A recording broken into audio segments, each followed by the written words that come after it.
Cares pretty deeply about. Notice he's wearing a flag on his lapel today. This for a very long time. Well, he's sinking Jim, America. Do you want to address some struggling? The last thing we need to do is be raising taxes on the American people. Secondly, we've got $500 billion worth of Medicare cuts here. I agree with Kent Conrad. We need to deal with the problem of Medicare. But if we're going to deal with the problem with Medicare and find savings in Medicare, why don't we use it to extend the life of the Medicare program? As opposed to spending that $500 billion creating a new entitlement program.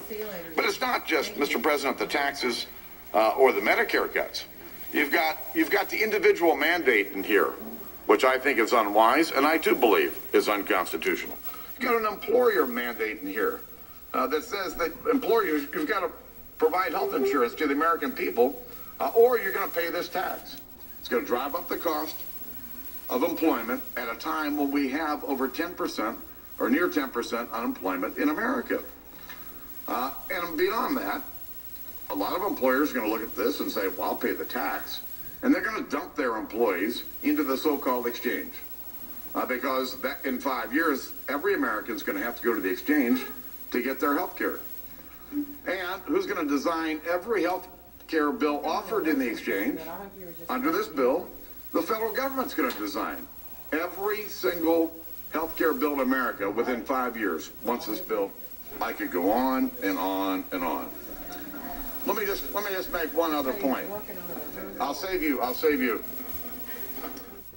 For 30 years, we've had a federal law that says that we're not going to have taxpayer funding of abortions. We've had this debate in the House. It was a very serious debate. But in the House spoke. And the House upheld the language we've had in law for 30 years, that there will be no taxpayer funding of abortions. This bill that we have before us, and there was no reference to that issue in your outline, Mr. President, begins for the first time in 30 years, allows for the taxpayer funding of abortions. So, Mr. President, what we've been saying for a long time is let's scrap the bill. Let's start with a clean sheet of paper on those things that we can agree on. Let's take a step-by-step approach. That'll bring down the cost of health insurance in America, because if we bring down the cost of health insurance, we can expand access.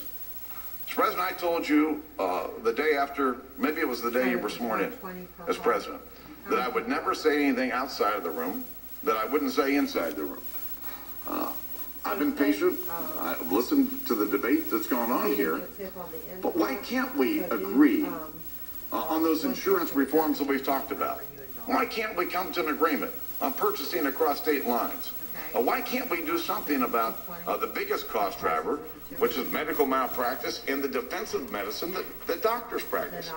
Let's start with a clean sheet of paper, and we can actually get somewhere, and we can get it into law here in the next several months. And if this has happened periodically, is every so often we have a pretty good conversation trying to get on some specifics, and then we go back to the standard talking points that Democrats and Republicans have had for the last year. And that doesn't drive us to only disagree with. And I would have to say, based on my analysis, just aren't true, that I think the conversation would start bogging down pretty quick. Now, we were trying to focus on the deficit issue. And the fact of the matter is, as we indicated before, that according to the Congressional Budget Office, this would reduce the deficit.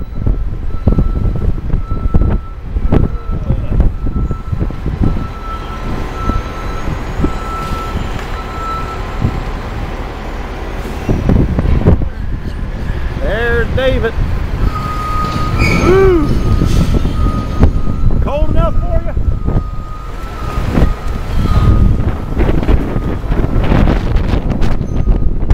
Man, that wind.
Get out of the truck.